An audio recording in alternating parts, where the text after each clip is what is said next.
Good morning to all the student.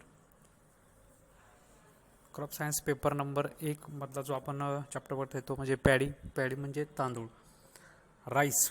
त्या संदर्भात जे आपण माहिती घेत आहोत. तर तुम्हाला सर्वात पहिल्यांदा सांगायचं म्हणजे आपणाला ह्या ठिकाणी वेगवेगळे क्रॉप्स आहेत. क्रॉप्स म्हणजे पिकं. त्या ठिकाणी आहेत cereals, fibres, pulses, oil seed crop, तर cereals crop, fibre crop, pulses crop, oil seed crop. तर त्याच्यामधलं सिरियल क्रॉप्स म्हणजे तृणधान्य.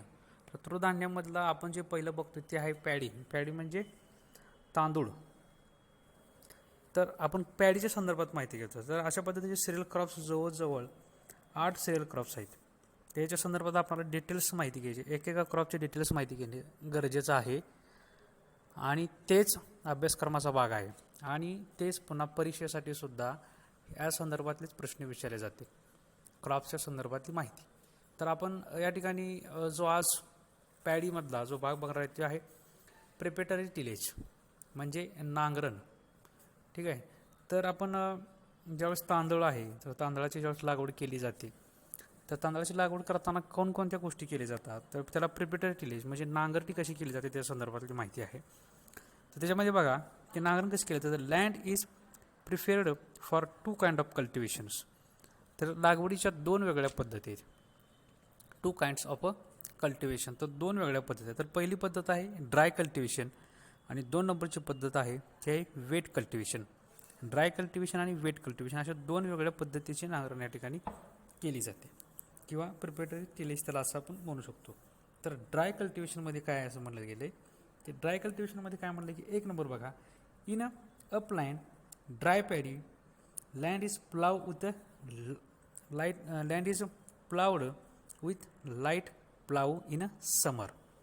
तर काय केलं जातं की लँड म्हणजे जी आपली शेतजमीन आहे, जी आपली क्षेत्र आहे, तर उन्हाळ्यामध्येच एक लाईटली प्लाविंग म्हणजे साधी नांगरटी उन्हाळ्यामध्येच केली जाते. ठीक आहे. तर उन्हाळ्यामध्येच त्याची नांगरटी केली जाते. त्याच्यानंतर काय म्हणलं second, repeated crosswise harrowing are done to obtain good tilth. Good till. तर आपण बघा की 11वीमध्ये टिलेज हा चॅप्टर बघितलेला आहे. टिलेज हा चॅप्टर बघितला आहे. तर त्या चॅप्टरमध्ये आपल्याला टिलेज विषयीची माहिती दिली आहे. तर रिपीटेड क्रॉस हॅरो, तर पहिल्यांदा नांगरटी केली ना, लाईट प्लाविंग म्हणजे हलकी अशी नांगरटी केली. त्याच्यानंतर क्रॉस हॅरोविंग केली जातं. क्रॉस हॅरोविंग, तर हॅरो हे एक इम्प्लिमेंट्स आहे, एक अवजार आहे. त्या अवजाराच्या साहाय्याने लाईट हॅरोविंग पुन्हा केली जाते. Repeated crosswise harrowing are done to obtain good tilth. Good tilth म्हणजे त्या मातीला योग्य पद्धतीचा मऊपणा येण्यासाठी क्रॉस हॅरोविंग सुद्धा या ठिकाणी केली जाते. 3 नंबर्स बघा, the weeds and stubbles of a previous crop. The weeds and stubbles of a previous crop are collected and destroyed by burning. ठीक आहे. तर विड्स असतील किंवा स्टबल, समजा आपण आपल्या क्षेत्रामध्ये ज्यावेळेस अगोदरच एखाद्या पिकाची लागवड केलेली असते, तर ज्यावेळेस आपण प्लाविंग म्हणजे नांगरटी करतो किंवा हॅरोविंग किंवा कोळवणी करतो, अशा वेळेस काय होत असतं की त्या ठिकाणचं पूर्वीचं जे आपण पीक घेतलेलं असतं तर त्या पिकांमधले स्टबल्स म्हणजे जास्तला पालापाचोळा असेल किंवा विड्स असतील, विड्स म्हणजे तण, तर ते तण पालापाचोळा हे सगळ्यांना एकत्र करून ते काय केले जातात, डिस्ट्रॉयड बाय बर्निंग. बर्निंग म्हणजे पूर्णपणे ते जाळले जातात. ठीक आहे. हे कशामध्ये, ड्राय कल्टिवेशन पहिली मेथड आहे ड्राय कल्टिवेशन. ड्राय या शब्दाचा अर्थ आहे कोरडा. ठीक आहे. तर अशीच ज्या ठिकाणी पावसाचं प्रमाण कमी आहे अशा ठिकाणी ड्राय कल्टिवेशन केलं जातं. तर ड्राय कल्टिवेशनमध्ये काय केलं जातं, पहिल्यांदा प्लाविंग म्हणजे नांगरटी केली जाते. इन समर म्हणजे उन्हाळ्यामध्ये एक छोटीशी नांगरटी केली जाते. त्याच्यानंतर repeated cross harrowing are done to obtain good tilth. त्याच्यानंतर कुळवणी केली जाते, क्रॉस हॅरोविंग केली जाते. कशासाठी केली जाते, तर त्यापासून मातीसाठी योग्य पद्धतीचा टिल्थ म्हणजे वेगवेगळी माती पूर्णपणे भुसभुशीत होण्यासाठी. त्याच्यानंतर 3 नंबरला काय केलं जातं, the weeds and stubble of a previous crop are collected and destroyed by burning. Weeds म्हणजे काय, तण असतील किंवा स्टबल्स म्हणजे काय, पूर्वीच्या क्रॉपचा जो काय घाण असेल किंवा पालपाचोळा असेल किंवा मुळाचा जो भाग असतो त्या क्रॉपच्या मुळाचा जो भाग असतो तो त्या ठिकाणी शिल्लक राहिलेला असतो, तर तो या ठिकाणी तो बाहेर काढून, शेतातून आपले बाहेर काढून त्या ठिकाणी जाळून टाकला जातो. 4 नंबर काय म्हणले की FYM is added and mixed into the soil by last harrowing. FYM शब्दाचा अर्थ आहे फार्म यार्ड मॅन्युअल. तर या ठिकाणी शेणखतच एक प्रकार आहे. तर ते काय केलं असतं, FYM is added and mixed into the soil by last harrowing. तर शेवटचं ज्यावेळेस हॅरोविंग कुळवणी करतो तर त्याच्यामध्ये आपण आपल्या शेतामध्ये शेणखत जसं टाकत असतो, तर अशा पद्धतीचं शेणखत या ठिकाणी आपल्या शेतामध्ये किंवा त्या क्षेत्रामध्ये टाकलं जातं. त्याच्यानंतर बघा प्रिपरेटरी टिलेज. त्याच्यानंतर वेट कल्टिवेशन. आपण पहिले जे बघितले ते आहे ड्राय कल्टिवेशन. 2 नंबरचं आहे त्याच्यानंतरचे आहे ते आहे वेट कल्टिवेशन. वेट कल्टिवेशनमध्ये कसं केलं जातं बघा, तर वेट या शब्दाचा अर्थ आहे की ज्या ठिकाणी पावसाचं प्रमाण जास्त असतं, पाऊस चांगला असतो, अशा ठिकाणी तांदळाचं अशा पद्धतीचं वेट कल्टिवेशनच्या माध्यमातून केलं जातं. त्याच्यानंतर ह्याच्यामध्ये काय म्हणते बघा, in low lying area waters is let into the bunded field of rice. त्या ठिकाणी काय केलं असतं की वॉटर्स म्हणजे पाणी, ते जे फील्ड आपण केलतो, ते जे क्षेत्र केलतो त्या क्षेत्रामध्येच पाणी टाकलं जातं. तर तुम्ही बघा की आपल्या यूट्यूबवरती आपला व्हिडिओ, कारण आपल्या भागामध्ये तांदळाची शेती केली जात नाहीच, तर यूट्यूबला व्हिडिओ आहे त्याच्यामध्ये आपल्याला दिसून येईल की कशा पद्धतीचं तांदळाची शेती केली जाते. नेक्स्ट नंबर काय म्हटलं की land is ploughed with light wooden plough in a standing water called as puddling. तर पडलिंग म्हणजे काय, हा प्रश्न आपल्याला परीक्षेला विचारला जाऊ शकतो. पडलिंग म्हणजे काय, तर प्लाविंग म्हणजे नांगरट जी आहे ती नांगरट पूर्ण पाण्यामध्ये केली जाते, त्याला पडलिंग असं म्हटलं जातं. नांगरट जी आहे ती पाण्यामध्ये केली जाते, त्याला पडलिंग असं म्हणतं. म्हणजे स्टँडिंग वॉटर्स. तर बघा की तांदूळ या पिकासाठी ज्यावेळेस आपण त्याची लागवड करतो, तर ती लागवड करताना त्याचं जे नांगरटी केली जाते ते पाण्यामध्ये केली जाते, पूर्ण म्हणजे असा चिखलाचा पूर्णपणे राडा तयार केला जातो. तर अशा माध्यमातून त्या गोष्टीला पडलिंग असा शब्द आहे. तर काय म्हणते, land is ploughed with light wooden plough in the standing water called as a puddling. त्याला पडलिंग असं म्हटलं जातं. उभ्या म्हणजे पाण्यामध्ये ज्यावेळेस नांगरटी केली जाते याला आपण पडलिंग असं म्हटलं जातं. 3 नंबर काय म्हटलं की small tractor with iron wheels can also be used for puddling in the soil. तर जे स्मॉल ट्रॅक्टर्स असतात, जे लहान ट्रॅक्टर्स आहेत, त्या ट्रॅक्टरच्या साहाय्याने या ठिकाणी पडलिंग केलं जातं. पडलिंगमध्ये स्टँडिंग वॉटर म्हणजे पाण्यामध्येच नांगरटी केली जाते, या गोष्टीला आपण पडलिंग म्हटलं जातं. आणि पडलिंग कशा साहाय्याने केले जातात, तर small tractors with iron wheels म्हणजे आयर्न या शब्दाचा अर्थ आहे लोखंडी. तर लोखंडी चाकाच्या साहाय्याने, स्मॉल ट्रॅक्टरच्या साहाय्याने म्हणजे लहान ट्रॅक्टरच्या साहाय्याने या ठिकाणी पडलिंग केलं जातं.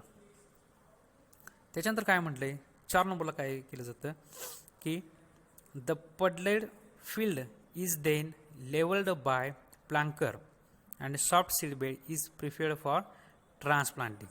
The puddled field is then levelled म्हणजे या ठिकाणी प्लँकर. तर प्लँकर बघा की आपण जसा लोड असतो त्या लोडच्या साहाय्याने पुन्हा ती जे आपलं क्षेत्र आहे ते पूर्णपणे लेवल केलं जातं. And soft seed bed is preferred for transplanting. तर ट्रान्सप्लांटिंगच्या साहाय्याने या ठिकाणी सॉफ्ट एक सीड बेड म्हणजे वाफे तयार केले जातात.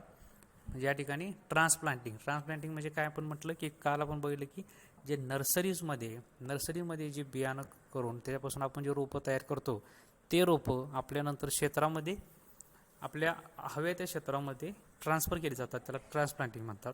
तर हे जे आपण वेट कल्टिवेशन माध्यमातून जे आपण सीडबेड म्हणजे वाफं तयार करतोय, त्या वाफांमध्ये ते जी रोपं आहे ती रोपं या ठिकाणी पेरली जातात. त्याला म्हटलं जातं वेट कल्टिवेशन. तर बघा वेट कल्टिवेशनमध्ये पुन्हा एक आपण लक्षात घ्या, in low lying area water is let into the bunded field of rice. त्या ठिकाणी जे फील्ड आहे त्याच्यामध्ये आपण पर्यंत वॉटर टाकले जाते म्हणजे पाणी टाकलं जातं. त्याच्यानंतर पाणी आणि उभ्या पाण्यांमध्ये असलेलं ते या ठिकाणी आपण नांगरटी केली जाते, तर त्याला पडलिंग असं म्हटलं जातात. जे नांगरटी केली जाते ते पडलिंग असं म्हटलं जातं. तर ते स्मॉल ट्रॅक्टर्स म्हणजे लहान अशा ट्रॅक्टरच्या साहाय्याने या ठिकाणी पडलिंग केलं जातं आणि एकदा पडलिंग झाल्यानंतर ते पुन्हा प्लँकरच्या साहाय्याने या ठिकाणी लेवल प्लॅंकटरच्या साहाय्याने या ठिकाणी लेवल केली जाते. त्याला आपण वेट कल्टिवेशन म्हणतो. त्याच्यानंतर बघा नेक्स्ट काय म्हटलंय, seed selection and seed treatment. Seed treatment म्हणजे सीड सिलेक्शन याचा अर्थ आहे की बियाणांची निवड, आणि सीड ट्रीटमेंट म्हणजे बियाणांवरती केली जाणारी ट्रीटमेंट्स असेल किंवा बियाणांवरती कुठल्याही प्रकारचा रोग होऊ नये म्हणून आपण कोणकोणती काळजी घेतली जाते, किंवा बीज प्रक्रिया ह्याचा मराठीमध्ये अर्थ आहे की सीड ट्रीटमेंट या शब्दाचा अर्थ आहे बीज प्रक्रिया. तर बघा, तर आपण सीड सिलेक्शन म्हणजे काय, तर ज्यावेळेस आपण बियाणांचं निवड करतो तर त्या टायमाला बियाणं कसे असावीत त्याच्या संदर्भात माहिती घेतली. तर seed selection and seed treatment. तर सीड सिलेक्शनमध्ये काय म्हटलंय, only clean, viable and healthy seed of non varieties should be used for sowing. Only clean म्हणजे जे पूर्णपणे स्वच्छ असतील. व्हायबल म्हणजे जे सीड्स अलाइव्ह म्हणजे जिवंत असतील, त्या बियाणांपासून आपण नवीन रोप तयार होऊ शकतं, अशाला व्हायबल असं म्हटलं जातं. Only clean, viable and healthy seeds of non varieties should be used for sowing. Healthy seeds म्हणजे आरोग्यदायी असतील अशा पद्धतीचे सीड्स आपण नॉन व्हरायटीज म्हणजे ज्याची आपल्याला ज्या प्रजातीची माहिती आहे अशा पद्धतीच्या सीड्सचीच आपण निवड केली जाते किंवा त्याचीच निवड करावी. सेकंड काय म्हटले की seed should be dipped into the 3% brine solution for about 10 minutes. 3% brine solution याच्यामध्ये ह्याचा अर्थ काय आहे की मिठाच्या पाण्यामध्ये या ठिकाणी ते सीड्स म्हणजे सीड्स या ठिकाणी ती जी बियाणं आहे ते मिठाच्या पाण्यामध्ये टाकले जातात. कसे, किती वेळासाठी, फॉर 10 मिनिट्स म्हणजे 10 मिनिटासाठी ते मिठाच्या पाण्यामध्ये सीड्स टाकले जातात. 3 नंबर काय म्हटलंय, light seeds which float on the surface of water should be removed and not used for sowing. तर लाईट सीड्स याचा अर्थ असा आहे की जे बियाणं हलके आहेत, light seeds with floats on the surface of water should be removed and not used for sowing. तर लाईट सीड्स जे बियाणं हलके आहेत तर ते बियाणं काय केले जातात, वरच्या बाजूला आपण ज्यावेळेस मिठाच्या पाण्यामध्ये ज्यावेळेस बियाणं टाकतो आणि जे बियाणं वरती तरंगतात ते बियाणं आपण बाजूला काढून ठेवावेत किंवा बाजूला काढून ठेवले जातात. The heavy seeds with settle at the bottom of a bucket should be taken out and washed with clean water and used for sowing. The heavy seeds म्हणजे जड असलेली बियाणं, जे बियाणं पाण्यामध्ये पूर्णपणे आत डुबले जातात किंवा पाण्यामध्ये पूर्णपणे राहतात, ते बियाणं आपण बाहेर काढायची आणि त्या बियाणांचाच आपल्याला सोविंगसाठी म्हणजे लागवडीसाठी उपयोग केला जातो. ही गोष्ट लक्षात ठेवायची की सीड ट्रीटमेंट याचा अर्थ काय केलं जातं की मिठाच्या पाण्यामध्ये जे तांदळाचे असलेले बियाणं, तर तांदळाचे बियाणे मिठाच्या पाण्यामध्ये टाकले जातात आणि जे बियाणं वरती तरंगतात ते बियाणं आपण लागवडीसाठी वापरली जात नाहीत. जे बियाणं पाण्यावरती तरंगली जातात ते बियाणं आपण लागवडीसाठी वापरली जात नाहीत. आणि जे बियाणं पूर्णपणे आत डीप झालेलं असतात म्हणजे जे बियाणं पूर्णपणे तळापर्यंत गेले असतात ते बियाणं लागवडीसाठी वापरले जातात. त्याला ब्राइन सोल्युशन असं म्हटलं जातं किंवा त्याला ब्राइन सोल्युशन ट्रीटमेंट असं म्हणतात. तर ते काय केलं जातं की त्याच्यामध्ये 10 मिनिटासाठी ते बियाणं आपण त्याच्यामध्ये ठेवतात की त्या बकेटमध्ये ठेवले जातात. या 4 नंबर बघा, the heavy seeds with settle at the bottom of a bucket should be taken out and washed with clean water and used for sowing म्हणजे लागवडी करण्यासाठी या पद्धतीच्या बियाणांचा वापर केला जातो. 5 नंबर बघा, seeds should be dipped in another bucket containing the solution of cuprous fungicides म्हणजे काय, बुरशी. तर बुरशीनाशकांमध्ये तर काय होऊ शकतं की बुरशीजन्य रोग आहे, तर बुरशीजन्य रोगाचा या ठिकाणी फैलाव होऊ नये किंवा बुरशीजन्य रोग या ठिकाणी होऊ नये याच्यासाठी काय केले जातात, याच्यासाठी क्युपरस नावाचं जे फंजीसाइड आहे त्या फंजीसाइडमध्ये नंतर त्याची ट्रीटमेंट दिली जाते. Should be dipped in the another bucket म्हणजे क्युपरस फंजीसाइडचं जे आपण सोल्युशन जे तयार करू त्या सोल्युशनमध्ये हे सीड्स हे जे बियाणं आहेत ते टाकले जातात. तर क्युपरसमध्ये काय म्हटलं, क्युपरस फंजीसाइड्समध्ये कोणकोणते फंजीसाइड्स आहेत, केमिकल्स आहेत. तर त्याच्यामध्ये म्हटले की क्युप्रासन, पेरिनॉक्स, क्युप्रा व्हाईट. तर 40 ग्रॅममध्ये, तर 10 लिटर वॉटर्समध्ये 40 ग्रॅम या ठिकाणी ते टाकलं जातं. तर आपल्याला फक्त लक्षात ठेवायची की फंजीसाइडची, बुरशीनाशकाची सुद्धा त्याच्यावरती ट्रीटमेंट दिली जाते. 6 नंबर काय म्हटलं की the treatment is given for controlling fungal diseases, म्हणजे बुरशीजन्य जे रोग आहेत, तर बुरशीजन्य रोग होऊ नये म्हणून अशा पद्धतीचे ट्रीटमेंट या ठिकाणी दिली जाते. तर कोणकोणते बुरशीजन्य रोग आहेत, तर त्याच्यामध्ये ब्लास्ट, ब्लाइट, फूट रॉट, अशा पद्धतीचे जे रोग आहेत ते बुरशीजन्य रोग आहेत. तर तशा पद्धतीचे रोग होऊ नयेत म्हणून आपण याच्यावरती सीड ट्रीटमेंट, म्हणजे त्याच्यावरती एक पद्धती, सीड म्हणजे उपचार पद्धती त्याच्यावरती केली जाते. त्याच्यानंतर बघा 7 नंबर काय म्हणलं की treated seed should be taken dried in the shade and used for sowing. ह्याच्यामधून जे या उपचारातून जे बियाणं राहिलेले आहेत, तर हे बियाणं आपण आपलं जे शेड आहे तर शेडमध्ये या ठिकाणी वाळवण्यासाठी ठेवले जातात. तर ह्याच्यामध्ये सीड सिलेक्शन, सीड ट्रीटमेंट. तर सीड ट्रीटमेंट बघा की ह्याच्यामध्ये फक्त ब्राईन सोल्युशन नावाची सीड ट्रीटमेंट या ठिकाणी केली जाते. Seed selection and seed treatment, त्याच्यामध्ये ब्राईन सोल्युशनमध्ये सीड ट्रीटमेंट केली जाते. त्याच्यानंतर जे ब्राईन सोल्युशनमध्ये काय केलं जातं की मिठाच्या पाण्यामध्येच ते जे बियाणं आहे ते बियाणे टाकले जातात. जे बियाणे वरती तरंगतात ते बियाणे बाजूला काढले जातात. आणि जे बियाणे आत डीप होतात, जे बियाणे आतमध्ये पूर्णपणे त्या पाण्यामध्ये डीप होतात किंवा तळापर्यंत जातात, ते बियाणे बाजूला काढून त्याचेच आपणाला त्यापासूनच ते लागवडीसाठी बियाणं वापरले जातात. आणि ते नंतर जे पाण्याच्या पूर्णपणे त्या बकेटमध्ये तळापर्यंत गेलेले जे बियाणं आहेत ते बियाणे बाजूला करून त्याच्यावरती फंजीसाइडची, म्हणजे क्युपरस फंजीसाइड या नावाच्या केमिकलची ट्रीटमेंट केली जाते. आणि 10 ते 15 मिनटासाठी त्या केमिकल्समध्ये, त्या फंजीसाइड्समध्ये, त्या बुरशीनाशकांमध्ये ते बियाणे ठेवले जातात. आणि त्याच्यानंतर ते बियाणे बाजूला काढून ते शेडमध्ये वाळवले जातात.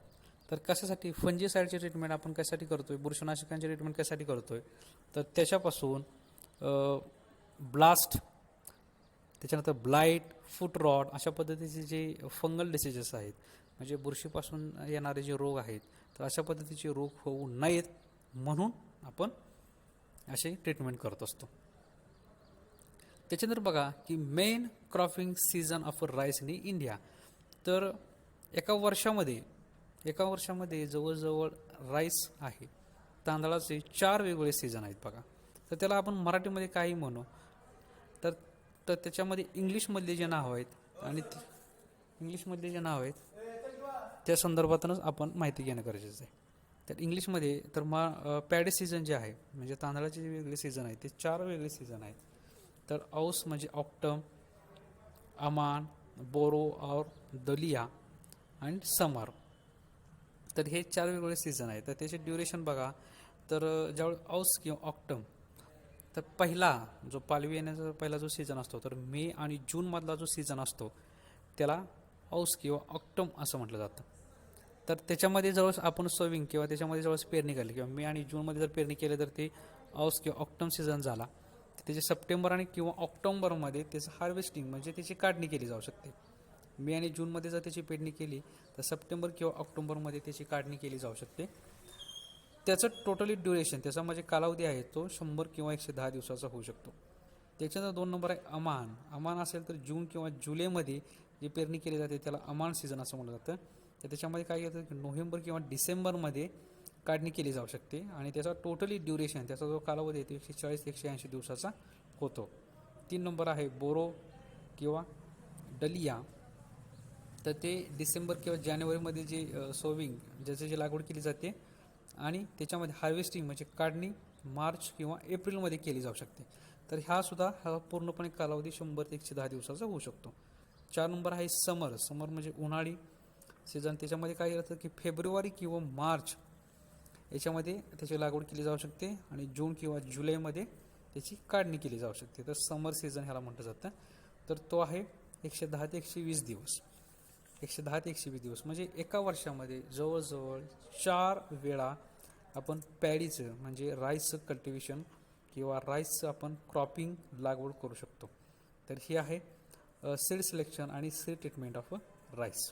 सीड ट्रीटमेंट म्हणजे बियाणांवरती केलेली उपचार पद्धती, तर आपण सीड ट्रीटमेंट असं म्हटलं जाऊ शकतो.